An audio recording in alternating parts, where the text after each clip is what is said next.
multiple super overs. So USA have elected to go, it looks like, with Andres House and Shaihan Jahangir. And the way it works, the team that is fielding, they stay out there. So USA will bat again, and then there will be a number 3. The interval between the super, only 5 minutes. They will bat these 6 balls, and then the 2 sides will switch over, and then Nepal will come out with their 3 batters. If there are 2 wickets, the super over will be ended short of the 6 balls, and whatever they get, Nepal will have to try and get past. And interestingly, having bowled the final over, the 20th and final, Nepal are going to stick with their man Sampal Kami again, and they can also choose which end it is bowled from. So obviously Nepal, with the 2 right-handers at the crease walking out, they're going to go with this same end of the ground. I disagree with sending Shaihan Jahangir in. If you remember back to the super over that USA had against Pakistan, they had Harmeet Singh in there with Aaron Jones, and a big reason why was because they wanted a left-right combo. If they put in Harmeet Singh with Andres House here, you have a left-hand, right-hand combo, and that helps negate the short side, long side boundary discrepancy. Nepal is facing 2 right-handers here, so they've set the field to bowl to that long side boundary where they've got extra protection. It's a lot tougher to score boundaries on that side. If you have a left-hander in there and Harmeet Singh, that neutralizes that in a big way for Nepal. I don't agree with this strategy going into the Super Bowl for USA, and I wonder, is Harmeet Singh going to be the 3rd guy should one of these 2 get out? Well, here we go. Sampal Kami will bowl to Shaihan Jahangir. Get those graphics corrected. We've got House on strike in them, but it's a single to start with, as Anil Sad is the fielding. Remarkably, Peter, this isn't the first tie between these 2 sides, and it's not even the first tie between these 2 sides in Texas, because 2 years ago, you and I were both there in June in Pearland at the Musa Stadium. It was 2-7-4, played 2-7-4. Tonight, that was in an ODI. That ended up as a tie. There was no super over. We're going to have a victor either way, even if it's going to take multiple super overs. Well, this is your first super over. First time match between these 2 sides. Hit away into the leg side. That's a good result for Nepal. Only a single to Pender Singh Ari, the fielder. I seem to remember you were a little bit under the weather on that tide match. It was me and Ahmad Patel who were on the call that day, Lenny. They were COVID times, Peter. The less said about them, the better. I'm glad you're 100% for this occasion, Lenny.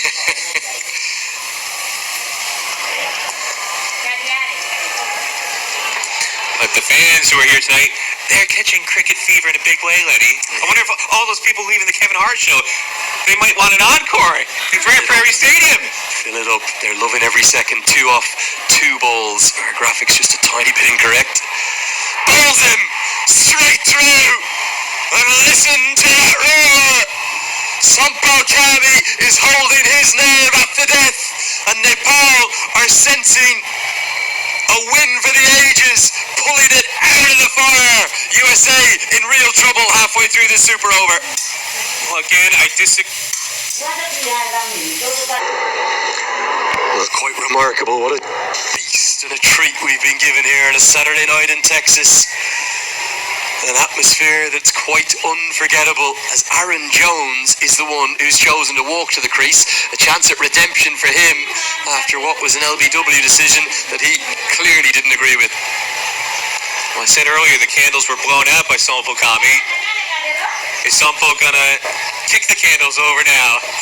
On his 30th birthday, Aaron Jones has 3 balls to work with. And he heaves it into the leg side. Depender Singh is out there! USA in the super over. They have only 2 on the board. And Sampal Kami is the hero for Nepal. Surely they're going to go 2-0 up in this series now. Well, he didn't just kick the candles over, he stomped on them. Not a birthday to remember for Aaron Jones. Sampal Kami, the party pooper for Aaron Jones and the home side here. What bowling by the veteran. He tried to clear that huge boundary, and again, this is why I feel like they should have had Harmeet Singh in there. Having the right-handers try and clear that huge 82-yard boundary is just asking for trouble. If they get a left-hander in there and Harmeet Singh, I don't think they would have had such a calamity in the super over. What an extraordinary turnaround and turn of events. With 6 balls left, USA only needed 7.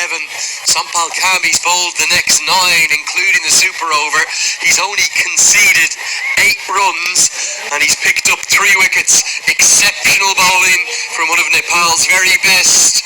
And with all those concerns and worries over their death bowling, it feels like Nepal are on the precipice of doing something incredibly special here, beating a fine American side on their home soil in this inaugural Stake Stars and Summits trophy.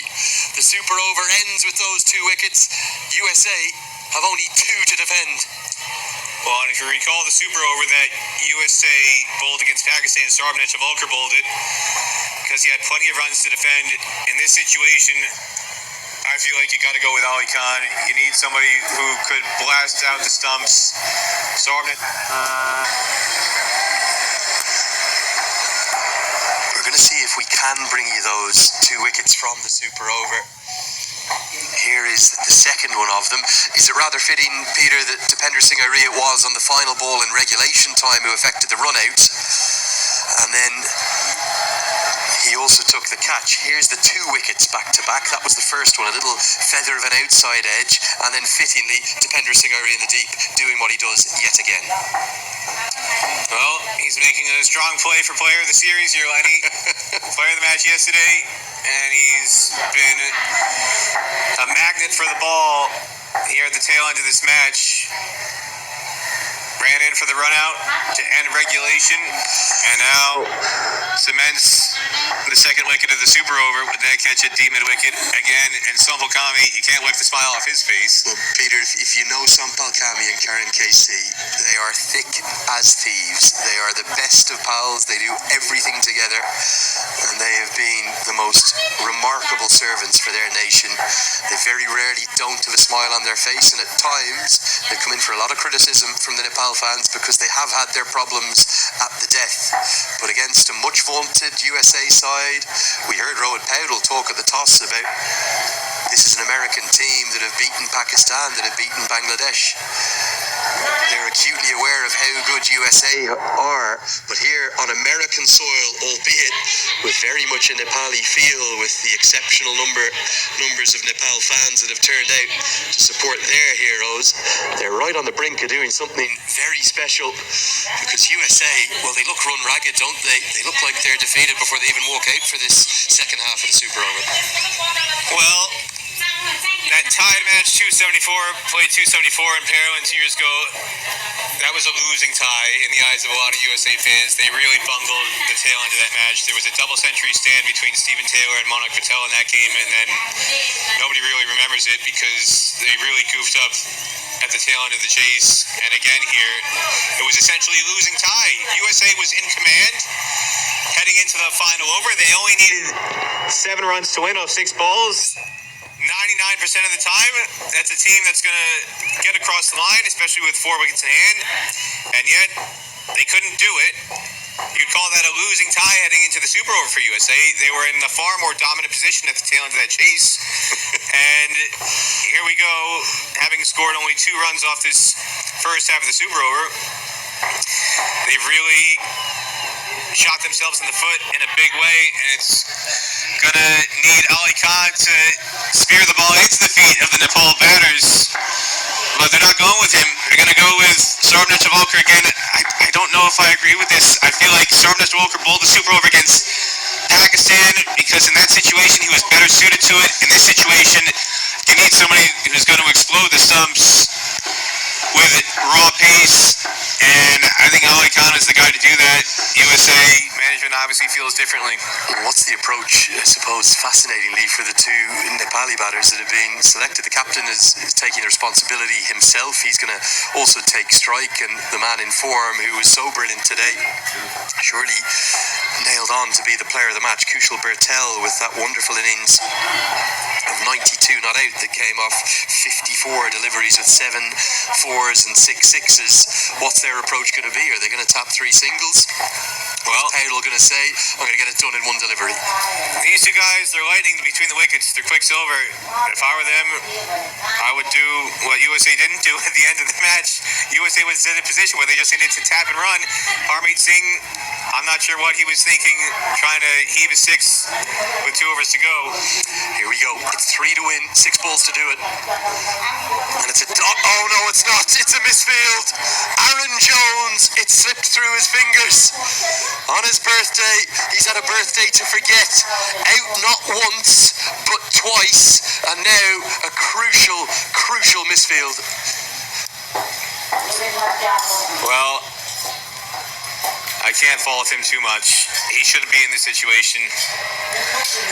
It shouldn't come down to needing to sprint in to cut off a single, defending 2 off a super over. There's a lot of things to criticize about USA tonight. I'm not going to pick on Aaron Jones for that one. There are other players in this lineup who had the responsibility to get USA over the line so they wouldn't be in a super over, and they just didn't get the job done.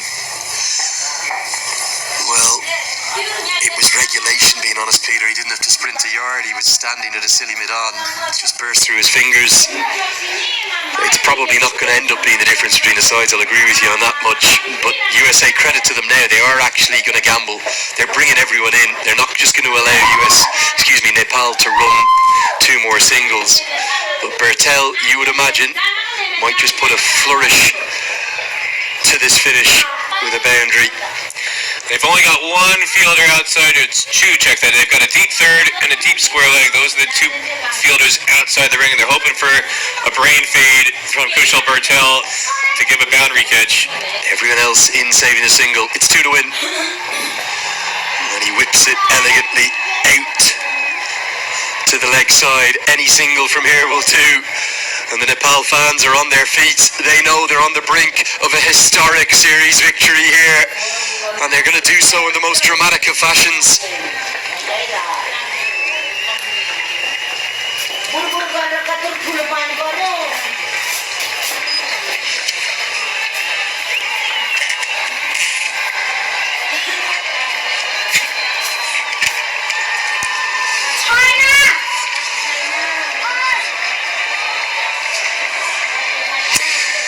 Here we go.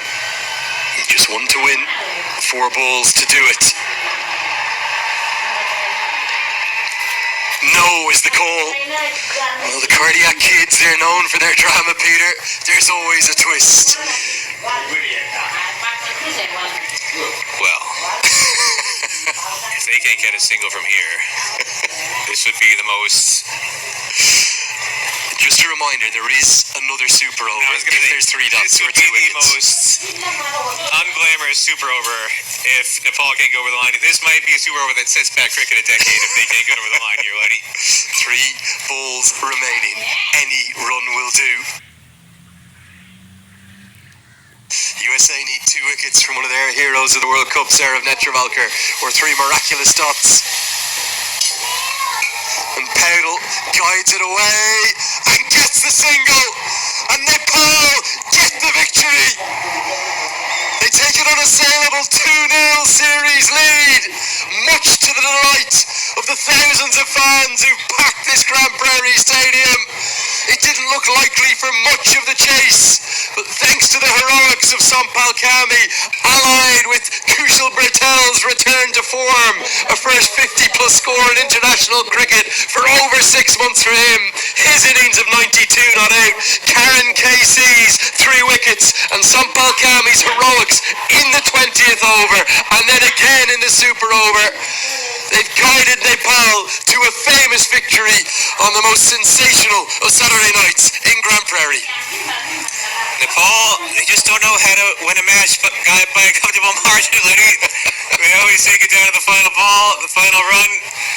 In this case, the final extra over, if you will, super over.